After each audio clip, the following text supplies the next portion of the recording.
E aí, galera, tudo bem? Beleza, nono ano? Como vocês estão? Passaram bem o final de semana? Espero que sim. Com responsabilidade, né? Beleza. Olhar crítico também? Olhar de carta aberta sobre a sociedade? Espero que sim. Eu tô antenado, hein? Assim que passou a nossa aula, né, na terça-feira, teve um episódio aí envolvendo futebol no estado do Rio de Janeiro que me motivou para a aula de hoje, tá? Então vamos lá. A nossa última carta aberta, eu tinha conversado com vocês que eu nem colocaria carta aberta nessa aula, já partiria para a dissertação, mas como a gente ainda tem um tempinho aí para alguns, né, aqueles que deixam para a última hora, fazer a carta aberta, né, que vale lá a pontuação, parte da pontuação do período, decidi trabalhar a carta aberta de novo com vocês, né, e depois eu consigo sintetizar as aulas de dissertação e fazer um trabalho bem calmo, bem tranquilo, caminhando bem lentamente. Quero fazer uma proposta para vocês. Já que a gente já caminhou bem com carta aberta, eu queria que na terça-feira a gente pudesse, amanhã, né? A gente pudesse fazer uma aula diferente, né? Uma aula que a gente pudesse trocar uma ideia, trabalhar a argumentação, né? Trabalhar temas aí de caráter polêmico, né? Um grande bate-papo, uma grande conversa, né? Eu sei que vocês gostam, né? Já partiu de alguns alunos aí, né? O pedido para que eu fizesse uma aula de debate, né? Muitos de vocês sabem que no ano passado eu era o professor de debate de temas do nono ano, né? Então, eu acho que é o momento. Eu acho que dá para a gente fazer, e inclusive a gente pode trazer temas que estão aí, ó, circulando a sociedade, né? E gerar aí essa conversa legal. Tragam os temas, vamos debater, né? Vamos treinar a argumentação com assuntos bem aleatórios, mas que têm impactado sobre as nossas vidas nesse momento aí de quarentena, tá? Então, acho que vai ser um espaço bem legal, né? E eu acho que, se você quiser, pode convidar aí, né?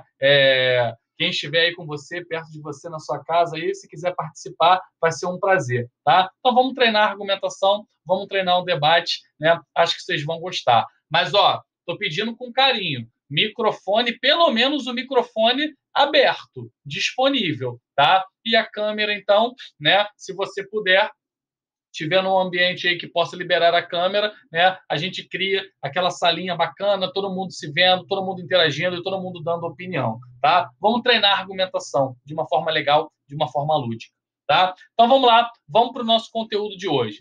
Bom, galerinha, recapitulando, né, a estrutura da carta aberta, eu espero que você já tenha feito a carta aberta do Classroom. Não deixa para a última hora, por favor, tá? Então vamos lá. Na última aula, a gente viu a estrutura das três cores, né? Representando os verbos que acompanham, né?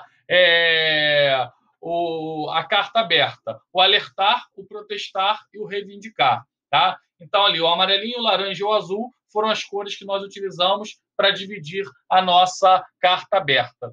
Vimos que tem como uma característica estrutural bem marcante aquela introdução, né, dividida em dois parágrafos. Né? Uma introdução em que faz a, a menção à motivação de escrita da carta aberta e depois traz-se lá a tese, né, e o alerta, né, que é aquela situação em que nós queremos mostrar os riscos, os danos, os perigos causados por uma determinada condição social. Tá? Então, assim, acho que vale a pena ter reforçado isso daí. Esse tipo de comportamento serve até para uma aula nossa, como a de amanhã, uma aula de argumentação, né, em que a gente pode explorar essa linha de raciocínio quando a gente estiver se posicionando. E aí, galera, eu quero trazer coisas as mais diversas possíveis, né? Uma determinada série, né? Por que aquela série ali é uma série problemática ou é uma série produtiva, né? Determinada obra literária, o papel do videogame, coisas aleatórias, coisas diferentes, para que a gente consiga fazer um encontro bem legal, tá? Beleza? Vamos continuar com a carta aberta. Isso foi o finalzinho da aula passada, então eu acho que vale a pena a gente reforçar, tá? Perceba que o gênero textual carta aberta trata de um tema de interesse social. E por isso, galera, a gente tem a carta aberta sendo escrita em nome de um grupo e não dos seus interesses individuais. Eu estou reforçando bem isso com vocês, tá?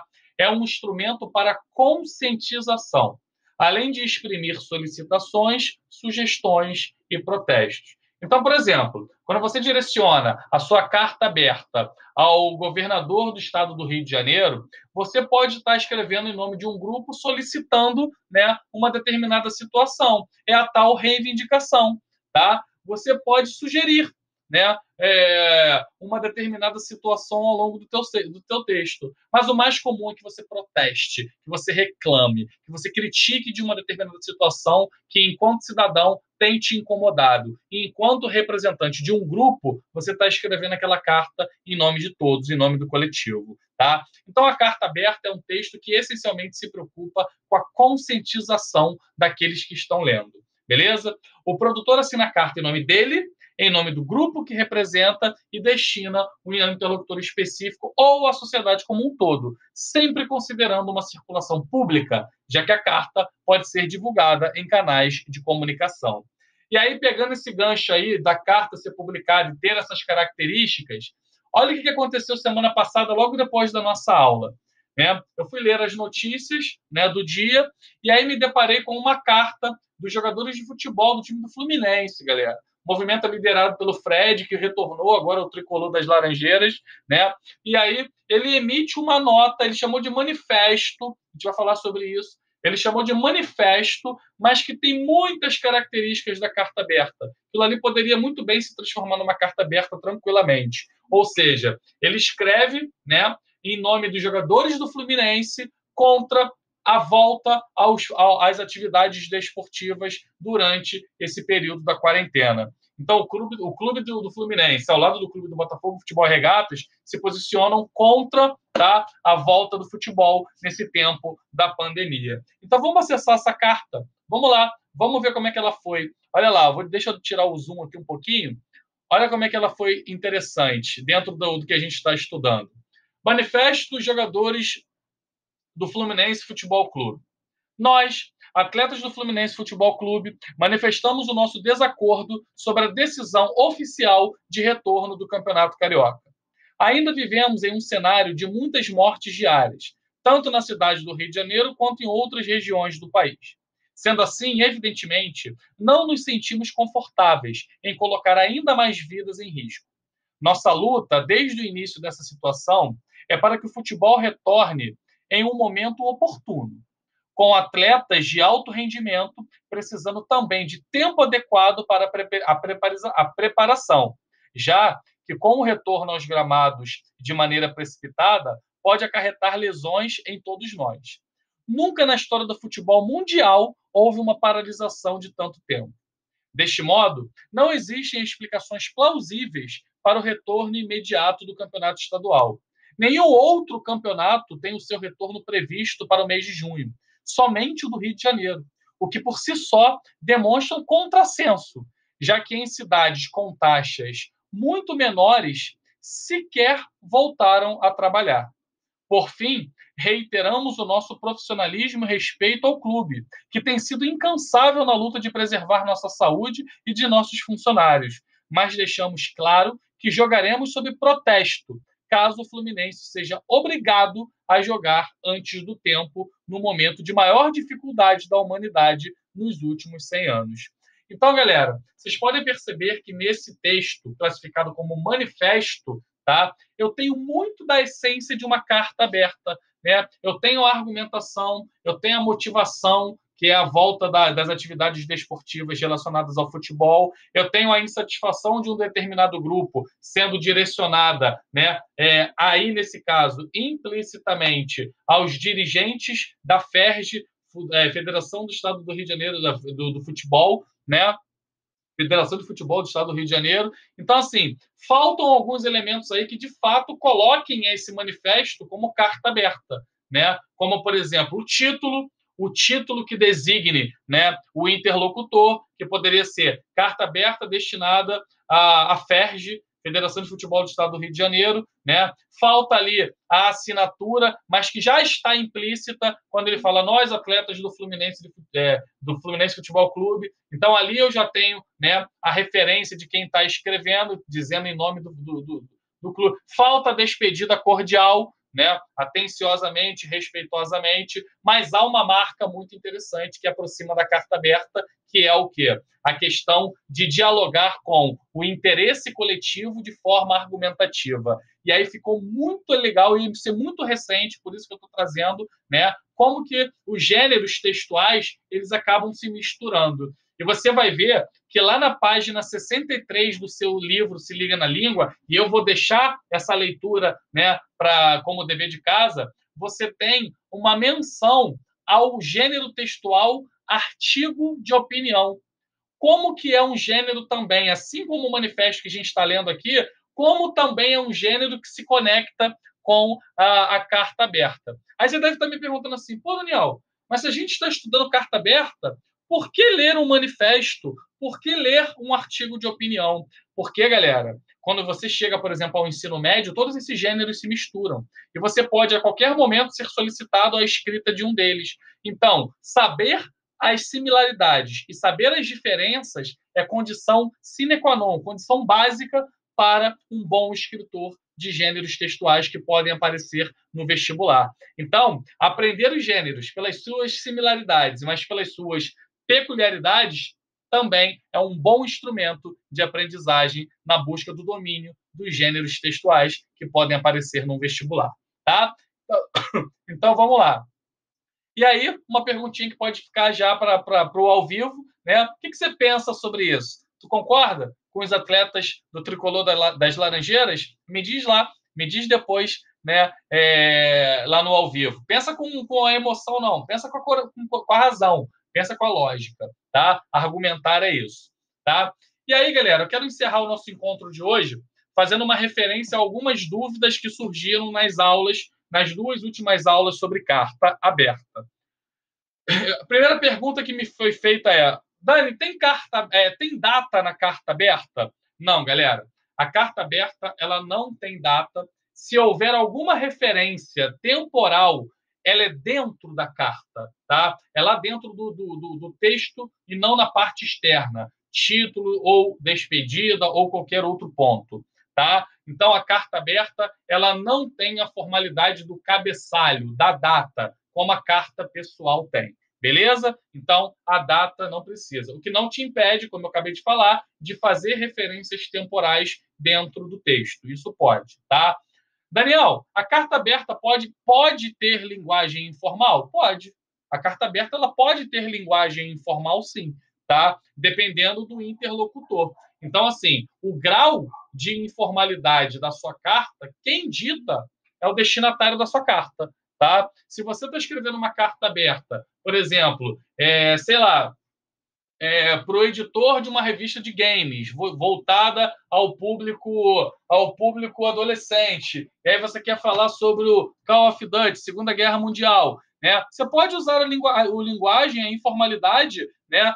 Do videogame, da faixa etária destinada ao público. Então não tem nenhum problema, tá? Então, de novo, pode ter? Pode. Vai depender do grau de formalidade entre quem escreve, né? Representando o grupo e quem recebe a carta, tá? Daniel, a carta aberta sempre tem caráter argumentativo? Definitivamente sim, tá? A carta aberta é um texto de caráter persuasivo. Ele quer mexer com o comportamento e com a opinião de quem lê. Logo, ele é um texto que trará argumentos, tá? Pensa bem, eu não quero a tua opinião, eu não quero a tua opinião pessoal, eu quero argumentos que designem o ponto de vista do grupo que você está representando, tá bom? Vamos lá. Sem usar o vocativo, como eu faço para chamar o interlocutor? Ué, galera, lá dentro do texto, né, você pode a todo momento, você está destinando uma carta aos governantes brasileiros. Então você pode, por exemplo, no meio do texto você fala assim: como percebem excelentíssimos políticos brasileiros, excelentíssimos governantes brasileiros, a realidade da fome assola diversas regiões do país há décadas. Olha aqui, ó, eu chamei os caras, excelentíssimos governadores, excelentíssimos políticos do Brasil, tá? E aí eu usei o tratamento adequado, né? Que o tratamento para político é excelentíssimo, tá? E aí você consegue, né? Fazer uma boa referência, tá? Uma outra questão: carta aberta tem destinatário efetivo ou geral? Não sei, depende. Destinatário efetivo é aquele bem direcionado. Carta aberta destinado ao presidente Jair Messias Bolsonaro. Destinatário efetivo. Carta aberta destinada aos governantes brasileiros. Destinatário geral, tá? E aí o alcance, ele tem uma amplitude maior. Então, você que vai decidir isso e muito atento sempre à proposta de redação que chega para você, tá? Então, essa penúltima pergunta aí, ela tem duas opções de resposta, tá? E a última é interessante usar adjetivos e advérbios na carta aberta? Galera, tá? Porque quando você usa adjetivos qualificando o termo que você está, por exemplo, triste realidade. Olha como que você, quando fala triste realidade, é diferente de a realidade. Tá? Então, quando você adjetiva o termo realidade, você já está direcionando a sua visão, o seu ponto de vista sobre a realidade que você está analisando. Tá? A mesma coisa com o advérbio. Né? Você pode colocar assim, ó, angustiadamente, escreva essa carta representando o povo da sociedade carioca no que diz respeito a... E aí foi, tá? Então, aqui, ó, angustiadamente, o modo, tá? O modo como eu escrevo a carta. Isso é uma relação adverbial. Então, assim, adjetivos e advérbios são muito bem vistos na escrita de uma carta aberta, porque ajudam a posicionar a opinião, né? O ponto de vista do grupo que você está representando. Beleza? E para a gente fechar, o exercício que eu fiz referência agora há pouco, tá? Páginas 62 e 63, eu trago um artigo de opinião, mais um texto da esfera argumentativa que tem similaridades e diferenças em relação à carta aberta. Eu acho legal fazer esse contraste para a gente desenvolver cada vez mais habilidade. Aqui, a gente se vê no ao vivo, separe coisas legais para a gente debater. Falou? Um beijo, fiquem bem e até o ao vivo. Tchau, pessoal. Um forte abraço.